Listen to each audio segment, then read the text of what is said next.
how to buy Hyperlane token. So this token came under the symbol of Hyper.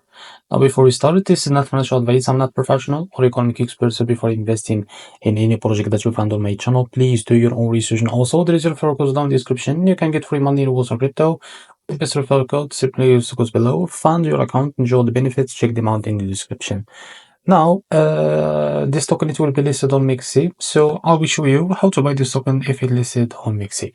So first of all, open your MEXC account. So if you don't have an account on MEXC, go down the description and you will be able to find the referral link. Go and create an account on MEXC to benefit from rewards and fund your account with some USDT. Now, after that, how to buy this token, just type the token name, Hyper, and you will be able to find this pair. Now click on it. Now, wait a few seconds to load this page.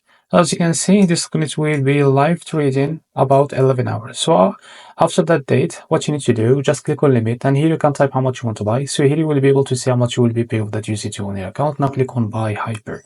If you choose the market option, you can drag this to set how much percentage that you want to use of that USDT on your account to be able to use it to buy this token. So this is how to buy Hyper token. If you found the video helpful, please like and subscribe. See you next video.